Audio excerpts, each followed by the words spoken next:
it. Good afternoon, everyone, and welcome to the Choosing the Country or Program for You session on the Americas.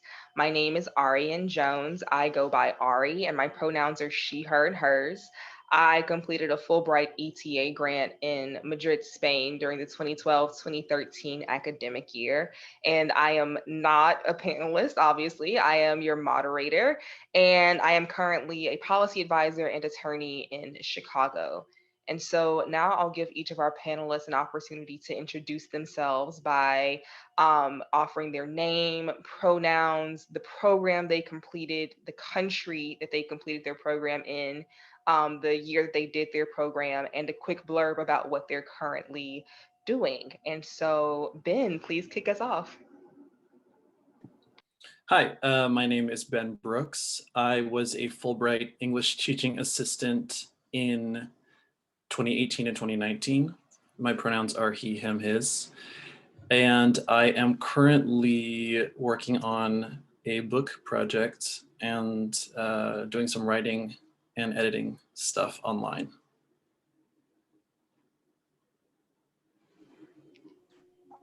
That's me. Hi, my name is Claudia Severino. I go by the pronoun she, her, and I did a Gilman Scholarship in the fall of 2009 to Peru, and I did a Fulbright ETA as well, 2015, 2016 to Colombia, and I am currently an English teacher in New Jersey.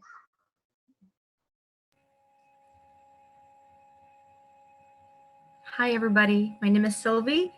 I am a chemistry major, currently working on my PhD. I will be defending my dissertation, fingers crossed, in 2 weeks. And I did a Gilman Scholarship. I was a Gilman recipient back in 2011. I went to the Peruvian Amazon, and I go by she, hers. Thank you. Awesome. Well, thank you so much, panelists, for introducing yourselves, and a hearty and hefty good luck to Sylvie as she defends her dissertation, and a preemptive congratulations. I'm sure you'll do great. And just before we jump into the meat of our session, I wanted to just offer a few housekeeping rules. First, we absolutely encourage questions that we will ask to each of the panelists at the end of our session. So please use the Q&A function in Zoom to ask those questions, and then we will have them read out toward the end. Also, at the end of the session, we will post a link to a Google form that will allow you to complete a survey about how you found this session to be. And it will also serve as your raffle ticket for a raffle that the We Represent team is going to be conducting at the end of this really dynamic program. So that being said, let's jump right into our questions. We all know which countries you went to now, but why did you choose your particular country? And for Claudia also, why did you choose your two particular countries? So Ben, let's send it back to you again. Sure. So something that was emphasized very strongly to me when I was putting my application materials together is really be careful and read all of the requirements for the country that you're applying to, because they're, I did Fulbright, so it's similar for these other programs as well, but they might have different requirements, whatever, throughout across different countries. So I looked for a program. I knew I wanted to go to Brazil because I wanted to learn Portuguese. I was living in Colombia at the time, and I wanted to stay in Latin America, and there's only one country in Latin America that speaks Portuguese. So, and it happened that the requirements for the program lined up almost exactly with the work that I was already doing. So I saw this kind of my personal goals and my professional goals lined up in this like special Fulbright moment. So yeah, I would say my choice was motivated by that, like wanting to go to Brazil to learn Portuguese. And also I felt like I could put together a really strong application because of my work history and my other experiences that I'd had in Latin America. And it worked out, so. great. Thank you, Ben. So, as you guys know, I went to Peru in 2009. And as a Gilman recipient, I was volunteering with third grade students out of school. But I'll talk about that when I get to why I chose Colombia. For Peru, it was just actually a friend told me that he wanted to go to Peru, and it ended up being a group of 4 students from the university that we decided to go. I wasn't very familiar with Gilman or study abroad or anything like that because I'm a first generation college student. So the fact that someone introduced me to the concept of studying abroad and being first gen and kind of not having any finances led me to Gilman. But it was really just a peer encouraging me to go to Peru. For Fulbright, I wanted to actually go to Costa Rica, and my Fulbright mentor at the time suggested Colombia instead because they were accepting more or a higher number of Fulbright applicants. I think Costa Rica at the time was 2, and Colombia was 30. But even though if you just look at the number, you're like, oh, it makes sense, Colombia, because it's 30. There ended up being more applicants to Colombia for the same reason. So we later found out it was harder to get the Colombia Fulbright than it was to get the Costa Rica Fulbright. So that's something to kind of consider. But the other reason why I agreed with my Fulbright mentor about Colombia is because when I was in Peru doing the 3rd grade teaching of English, I was like, this is not at all what I want to do with my life. I know I wanted to be a teacher. So Colombia was offering me the opportunity to work with university students. So just an older group. And that was something I was really interested in. I knew it was going to be more comfortable for me. So ultimately, I decided on Colombia.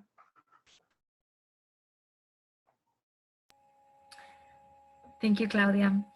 So I went to Peru because I really wanted to do a study abroad, and I had asked my honors college, well, my honors college at FIU, my university, was promoting studies abroad, and they were promoting 3, France, Italy, and Peru. And I didn't want to go to the touristy areas, and I found Peru great for me because as a science major, they were combining 2 things that I was really interested in. It was a service research project.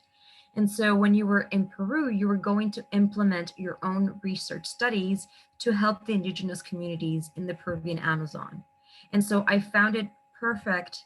Similar to Ben, I wanted to do a personal, professional study abroad. And this combined both characteristics because personally I wanted to grow. I had heard so much about studying abroad and I was like, okay, this is the time to do it. I also wanted to take something out of it. And luckily I was able to implement my own chemistry project while helping the indigenous community solve their water hygiene problems. So it was a great program for that reason. Awesome. Well, thank you all for sharing those perspectives. It sounds like each of you all had personal reasons for wanting to do your programs, but you also employed like some very strategic and practical thinking into your decision. And that really feeds into our next question, which is what were some of those strategies? I know both Ben and Claudia, you discussed your specific reasonings for Brazil, and you, Claudia, more so for Colombia. But can you all go into a bit more detail about those things? Yeah, sure. For me, it was so the idea of studying abroad is very frightening.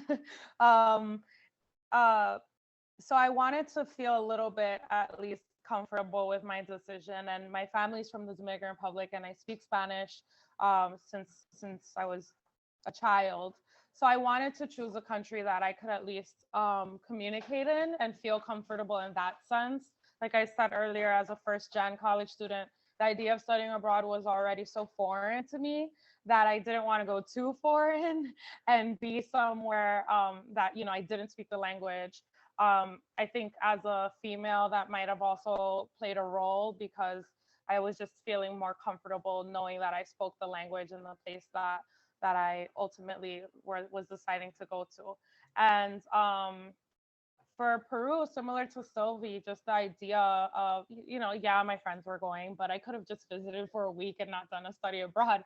So the idea of being somewhere that's less popular, so to speak, that's not as common, but it's so rich in history and traditions and culture. It was an invaluable experience. And it was the fundamental reason why I agreed or I pursued, not agreed, I pursued the Fulbright, you know, so many years later because I was in awe of my experience in Peru. And I was older when I did my Fulbright. I was already 4 years into my career. But, you know, Fulbright offers a stipend and it was easier in that sense economically.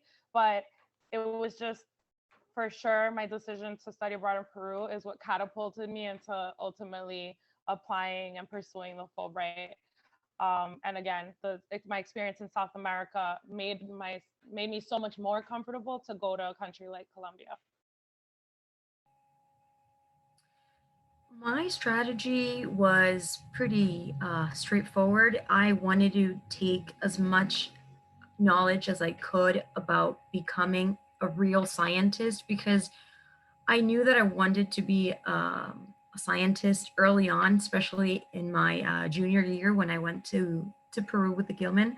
And so I was like, what can I do not to be a touristy person? Everybody wants to go to France and Italy, but I want to take some great creativity and go to a place where not a lot of people can go. And so the strategy for me was implement my research, think as a scientist in an uncomfortable place. And so with the help of the two professors that I went with, they helped me to strategize a personal independent research study.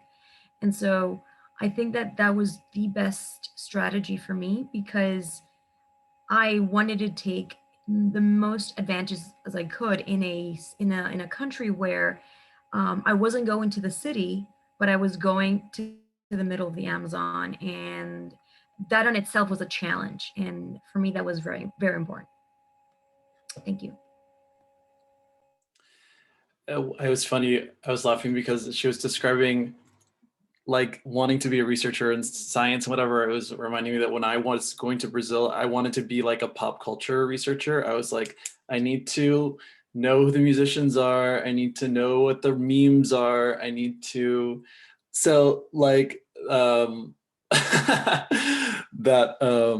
was a strategy that I was like, that was after I had chosen the country. But you know, I think similar to Claudia, I had an experience already living and working abroad in Latin America. So I already had this kind of point of reference that I had, you know, I didn't have the same fears about what it's like to be overseas. I also, my last year that I lived in Colombia, I lived with two Brazilian guys, and like I heard them speaking Portuguese all the time, and we watched Fresh Prince of Bel-Air in Portuguese. Like I had a connection before I went, like a very superficial connection, right? But like a connection nonetheless. So I think a strategy is figure out when you're choosing your country, figure out if you have that connection or if it's just like, oh, this is the one I think I can get into and I want to put Fulbright on my resume. Like think about what it's really going to be like to execute the grant over the X amount of months, or you know what I mean? Think about what that actual connection you have to the place, the people and the culture, whatever. If it goes beyond just an interest, like a passing interest, because I think that'll ultimately help you have a successful grant.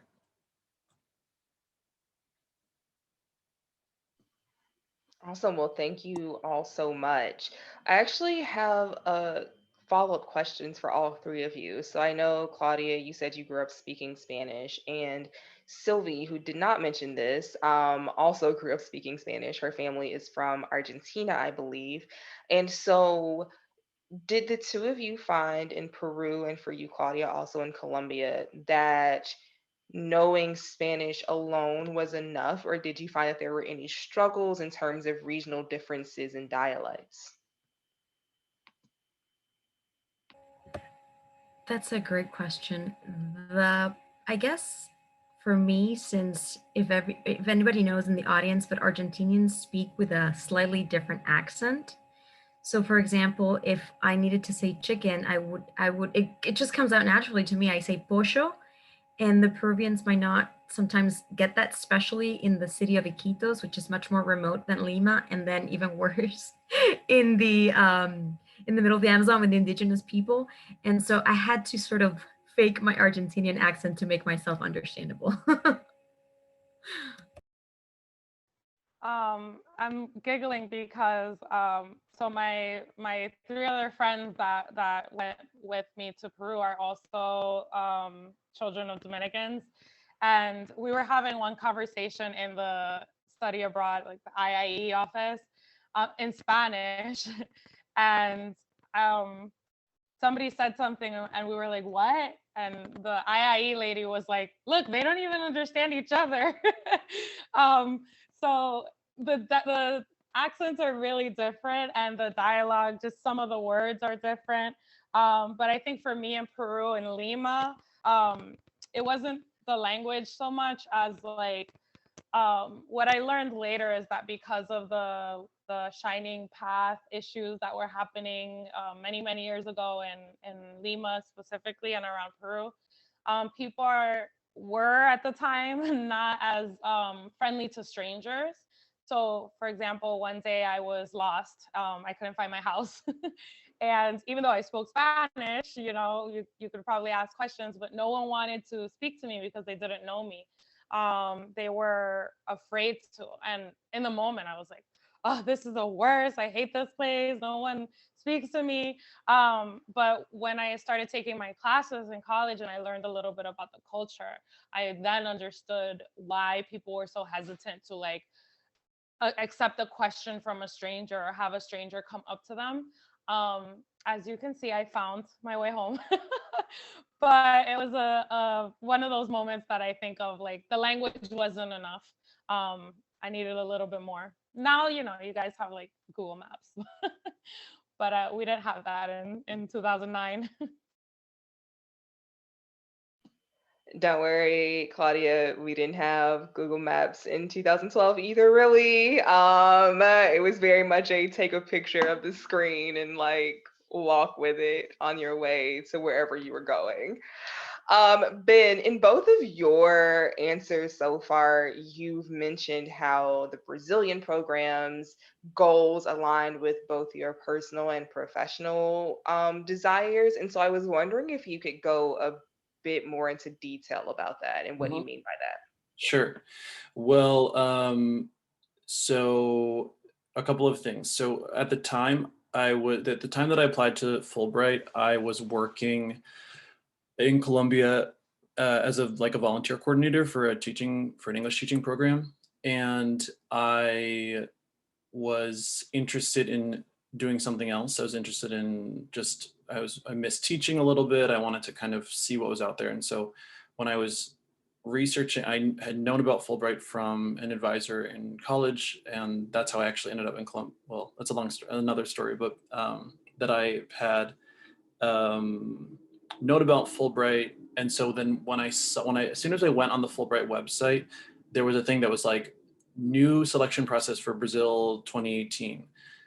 They had opened more spots, and it was sort of just like the universe aligned, and it happened to be this, like, I was finishing my job, and it was this thing where I was like, okay, working with college students, working with people who are training to become teachers, working with language learners, these are all things that I'm already good at. And then like, I already speak Spanish from my job in Colombia. So now I'm going to add Portuguese. So it was this thing that kind of just like came together. And so I think that's be strategic in that way about when you're looking for your grants or your programs, is like not just, I think I got in this scramble of like, I need to prove to them that I'm a great applicant. And it's like, no, they need to prove to you that they're a good program for you too. So like find what it's worth it to do the research and see what you can get out of your program.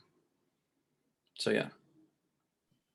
Awesome. Thank you so much for that answer and for shedding more light on how you went from Colombia to Brazil.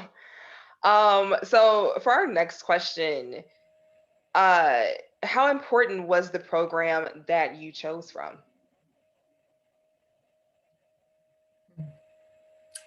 It was a very important decision, and it was the best decision. And it was important for me because, like I mentioned before, I needed something that could make me a much more, I would say, better scientist than I already was. Because when you're in college, you're taking classes, you're being taught what to learn, what labs you have to do. For my career, as an undergrad, I didn't have much exposure as to be creative on what I wanted to do. And so the important thing about the Gilman experience that I had was that a few weeks, I would say 2 months actually, yeah, two months before me going to Peru, I had to have my methodology written up with the instruments that I needed and the steps of how and what to do once I was at the field was the most important thing for me. And that's the most important thing that I got from my study abroad. Yes, of course, it was, living in a very different and sometimes uncomfortable place. The mosquitoes didn't help sometimes, but it was being in the field. And the important thing was that it sort of sparked my interest on what to do whenever I wanted to create an experiment. And listen, that's what I had to do all these 5 years being in grad school. Be creative and be attentive of what's coming whenever you are in the field getting your data.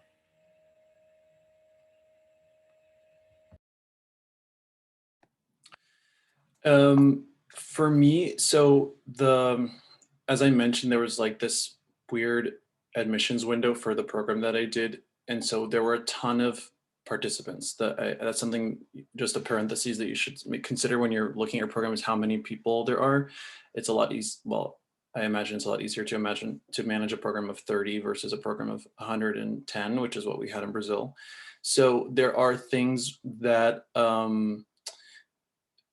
just consider that the program size can affect your experience. I have to also acknowledge the role of luck and chance, because I got so lucky in my placement. And I'm just saying that compared to like horror stories that I heard, not horror, I'm exaggerating a little bit, like stories that I heard from other ETAs about their experiences with, whether it be their placement or their coworkers or the, other personal problems, whatever. There's a big element that's out of your control. So I think just thinking like, what's in my control that I can like set myself up to succeed in the best possible way.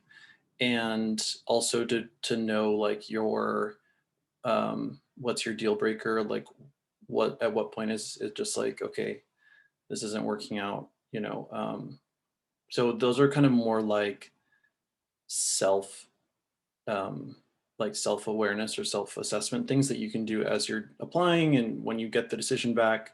But I think that that's super important to think about. Like, you're not just choosing a country, you're choosing where you're going to spend a chunk of your life.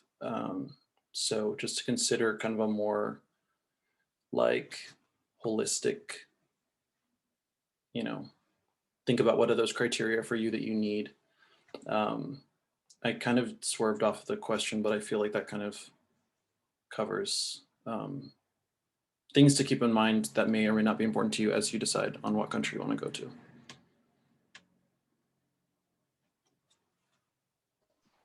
Okay, so for me, like I said, for Gilman, Peru is just like a decision to have fun. So unlike Ben and Sylvie, who are much more serious, I just was like trying to not be away from my mom in my undergrad or something. And for Gilman, I knew that I wanted to be a teacher.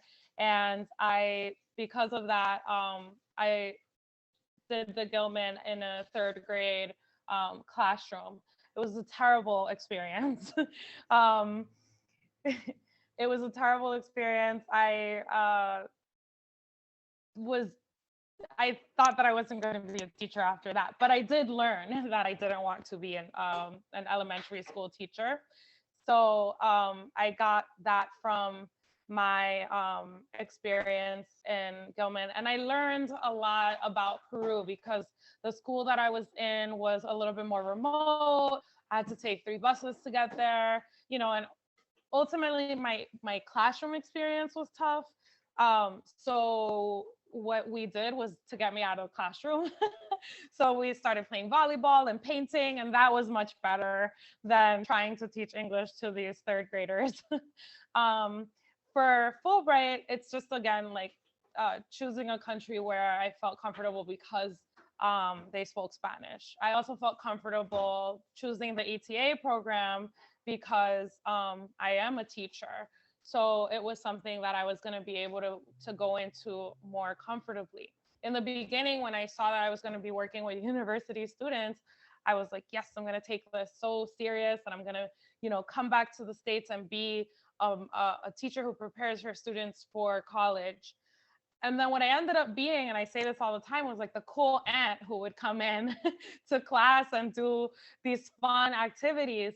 And in retrospect, and as a teacher now, those are the more valuable moments for me, because I thought I was going to be like a strict ETA who was like, teaching college students, and I'm going to come back and be that kind of teacher. But instead, when I started to approach things like, how can I make it fun and engaging, that has changed my classroom in the States tremendously.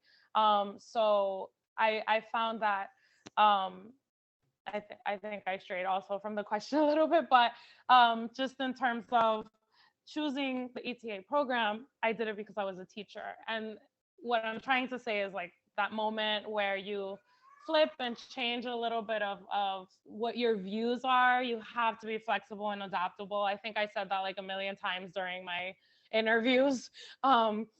It's those are like the 2 words that I think you need in order to get a Fulbright at least. So you choose a specific program, but the program is going to have you change sometimes, and I think that's totally okay. No one strayed from any question. You all beautifully answered them and really gave our attendees a host of things to really consider in terms of what they should consider going forward in choosing a country and choosing a program in the Americas. And my takeaways from that were practical things like what program size, what is the size of the program, and the competitiveness of the country. Claudia, you'd mentioned earlier that because Colombia had more grants, it was more competitive than Costa Rica, which had been your original choice. Ben mentioned, balancing what are the deal breakers, the things you can't deal with, what are your must-haves. Sylvie beautifully spoke about how Peru made her attentive and creative and gave her some more autonomy, which has funneled into her current program and future career. So how does this program apply to your future career, which Claudia also spoke on? And also, what's fun? Claudia went to Peru because she wanted to have fun, and that's perfectly fine. You should not go into any of these programs taking it or yourself too seriously. And, also balancing comfort and growth, choosing a country where, you're going to be challenged and stretched in unfamiliar ways, but also places that may still provide some creature comforts, like not having to navigate fully a new language. So thank you all for sharing that insight and wisdom with us. So one of our final questions, or pre-thought out questions before we switch it over to our attendees and their questions and curiosities is, did you pick the perfect program? So if you could do it again, what country would you choose and why? And if there's a particular thing you would have done in that country, throw that in there. Or if you know that you completely 100% got it right and would take every step over again, let us know. That's a great question. Well, I really do think that I chose the perfect program for me at the time. Looking back, like I said, it was a great stepping stone for me to realize that I didn't want to continue working as a scientist. And I learned a lot from that, from the details to the big picture of what I was aiming. I also chose, and I think that my program was perfect because I also had that human connection with the indigenous communities there. We had 2 days where we went to hospitals and we sort of reorganized their stands and their and their supplies. And then we had another day where we went to different schools in the three little villages that there are. And so from a human perspective, also it was perfect because you don't get to see those kinds of people in my city. For example, I live in Miami. Yes, there are, unfortunate people that might not have, the best privileges, but the indigenous people, they are sometimes even shy of you. Sometimes they would be like, wow, your skin tone is much whiter than mine. Wow, I've never seen this before. So things like that that I would have actually never thought that I would have lived. But if I were to do this program again, I think I would choose a country. So right now I'm focusing more on the nuclear perspective. My dissertation is about uranium. And so if I were to choose and apply to the Gilman or even Fulbright, um, although, side note, I really wanted to apply for Fulbright, but my professor was like, no, you already have a fellowship. We cannot give you more. Well, you cannot get more money from the government. Come on, girl.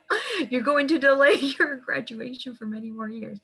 But if I were to apply for the Gilman or the Fulbright in the future, I would go to either Japan or the UK or Germany because they're heavily on nuclear reactors and they work with nuclear energy a lot. So, but yeah, thank you. I would say yes, I chose the perfect program for me. There was that, professional component, I guess, of wanting to learn Portuguese and, be able to say that I can, send me anywhere in the region and I'll be okay. Like that was kind of my, so I was able to do that. Like I said before, I also really lucked out on my placement on the coworkers that I had in Porto Alegre, which is where I was in Brazil. The people the other ETAs in my city, the place, I had a great time. I also had fun. I had a good time also. And yeah, that's like basically, I think that is really important too. And I think somebody mentioned like finding those moments, but when it's like doesn't have to be so formal or serious. It's like you're there for those moments also. So in my case, I had a lot of those moments. So I'm super glad that I chose the program I did.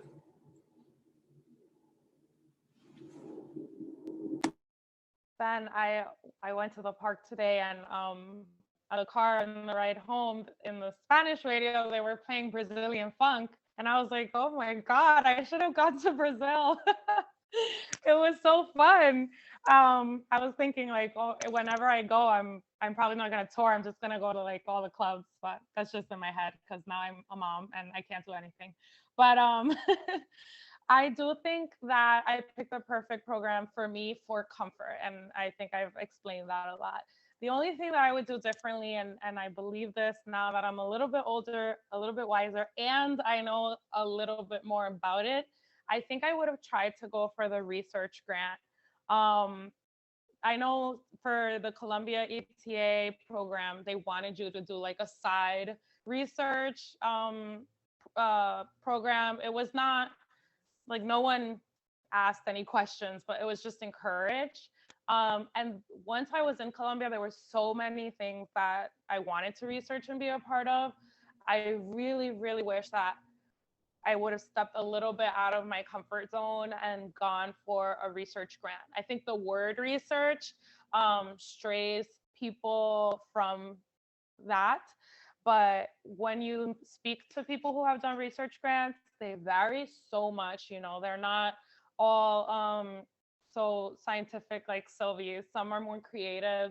And I think that had I known more about what types of research grants people did, that's something that I think I would pursue, just to kind of uh, push me out of my comfort zone. Yeah. So Elena said, in the chat, we were seeing that research can be anything from graffiti art, language. I wish, one of the things that I did on the side was write bilingual children's books, because I wanted to not, and I'm saying this like on the side, like in my notebook right now. It's not on Amazon or anything, but it's something that maybe had I more time, and that would have been my focus only, just writing bilingual children's books about Colombia.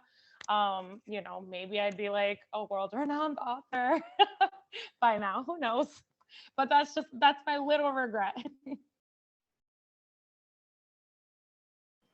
This is great, everyone. Thank you so much for sharing that. It sounds like all of you just had such fulfilling experiences in your original countries, and that if there were things that you do different, it's more like because hindsight is 2020, not because you feel like you lacked in any way in your experience.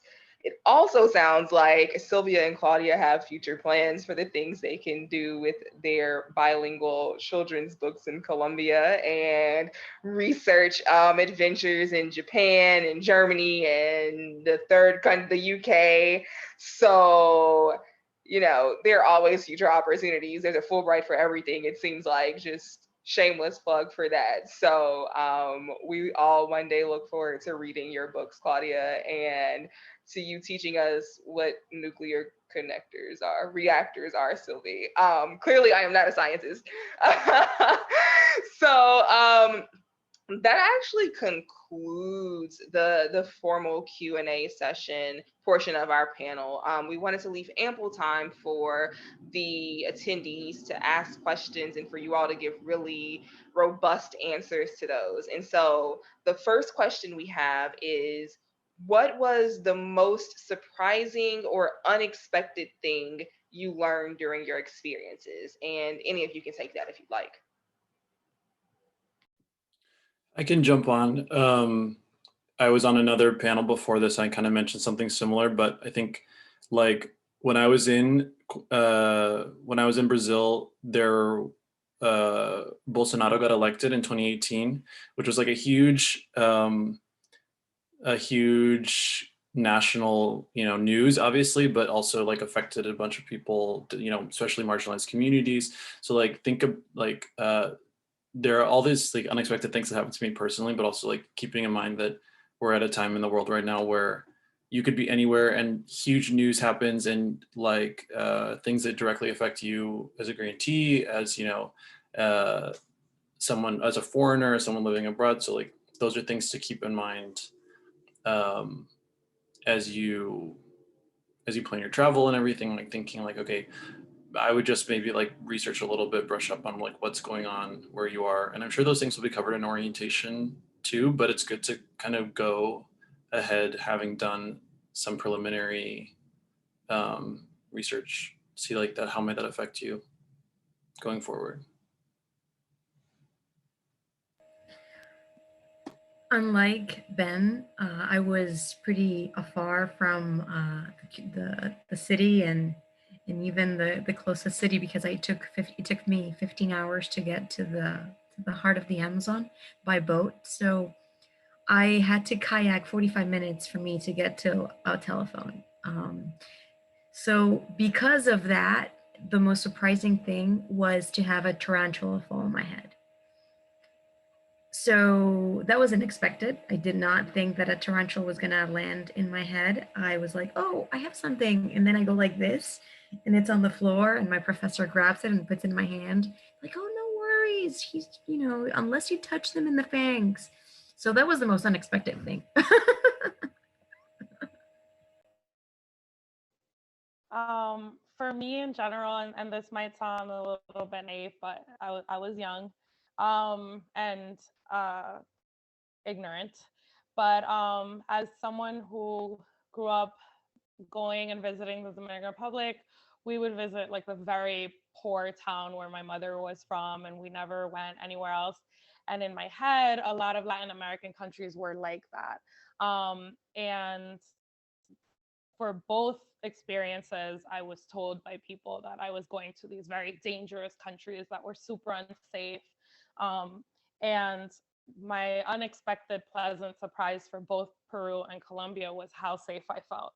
I mean, I am from Jersey City, New Jersey, if anyone's familiar, and I live in Paterson now, if anyone's familiar. If you ever saw the Stand By Me movie, that's Paterson. So it's both cities are pretty dangerous. Jersey City, not so much anymore. But I have to say, hands down, I was much safer in Peru and in Colombia. And when I was in Colombia, Medellin was announced as the most innovative city in the world. And I think my unexpected surprise was just how much those countries challenged that ignorance that I had, how I thought I was going to be going somewhere that wasn't as progressive or as advanced technologically or even in safety as the US. And it was the opposite. And I always joke that Sylvie, I was robbed once in Miami in Bayside. And I'm like, I've been to all these countries that are unsafe, and I got robbed in Miami. Sorry about that. It's a long time ago. No, those are great answers. And I think it's great to hear you all talk about like very practical things too, such as the election that happened that really impacted a lot of people in Brazil, and also safety concerns and how they were somewhat overblown, but still very fair in Peru and Colombia. And I think those are things that also people who are considering applying to really any international exchange program should keep in mind. We have another question. So, kind of as a spin-off to one of our earlier questions, if you could pick another country, either in the Americas or anywhere else, where would you go?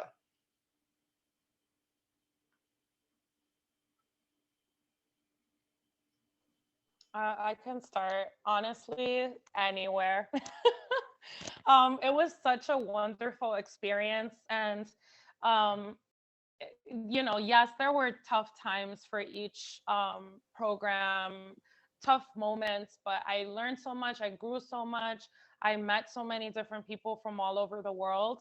When I studied abroad in Peru, and I came home a couple of years later, I drove from New Jersey to California, and I stopped in like 15 states and stayed with my friends that I met from Peru that were also studying abroad. So it's just those experiences alone, when you take out like some of the uncomfortable parts of the trip, like when I arrived in Colombia um into my city, they didn't have a house prepared for us because they changed the program. They used to give ETAs dorms, and then they changed it the year that we got there, so they'll stay in a hotel, and good luck finding a place to live. um so that's like one of those uncomfortable moments, but in that experience I got to meet my who would become my future roommates, because we were all homeless together. And I love them so much, and they're from all different parts of the world. There were Argentinians, Mexicans studying abroad. So I would go anywhere, because there's so much that you can gain, and not not limiting yourself, I think is an important part. So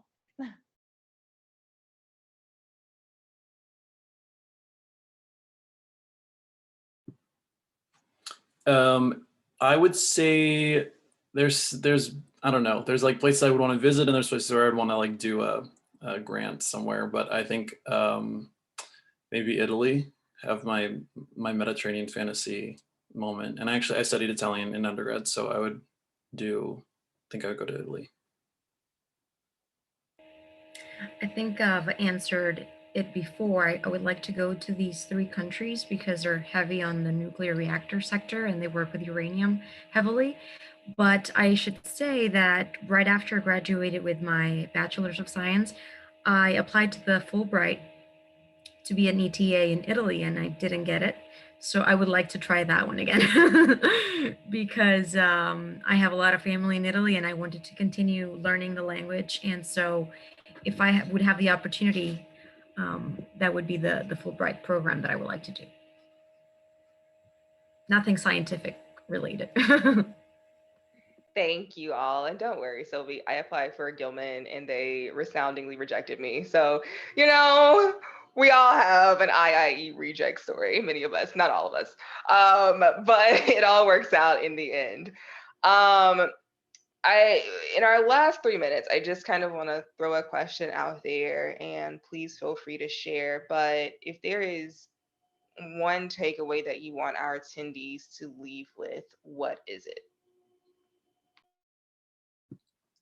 I would say when you get into your program, connect with other people, other Black and brown people, other queer people, whoever your people are. Connect with as many people as you can, because those people are gonna be a really valuable network for you to have during your program, whether you're in the Americas or anywhere.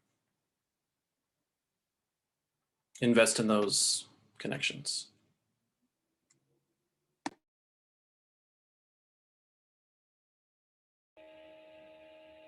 Do you want to go next, Sophie? Okay. I agree with Ben wholeheartedly. I think that the people that you connect with, it's important to get have a nice, strong support system for yourself, but also to be a support system for others. When I was talking earlier about my experience, there was a girl from Italy and she left when she realized that we didn't have a home for the first few days. So being prepared, thinking about, especially for the first couple of weeks, I think, just being as prepared as possible, having plan B, plan C, plan D. You know, I think that it's very valuable to think about some of the challenges you might face and definitely talk to people who have had similar study abroad or working abroad experiences before you go, because they'll be able to expose you to things that you might not have thought of, especially if you've never done something like it. I think my fellow panelists covered it all. They gave great input, but if I could add one more thing, I think I kind of stressed this enough. For me, it was a huge, important career shift going to Peru and being able to be hands-on, thinking and doing an experiment in an uncomfortable situation and place. And so if you could choose a program, make sure that you could take as much as you can out of it. If you're thinking of being a journalist, well, whatever country that you're choosing from, think how you could be the best, and the possibilities of you being a journalist in that country. Think about how that country will affect your career in the long term. Thank you all so much, both for these final answers and for just all the insight and wisdom you were able to share with us on this panel. We are unfortunately out of time, but thank you to everyone who attended. I included a link to the survey, so please complete that for our attendees. And I wish you all great health and a great evening. And I hope for those of you who attended the rest of the conference, you left with tons of insight and just really invigorated to take advantage of all of the programs that are available to you to have international opportunities. Thank you.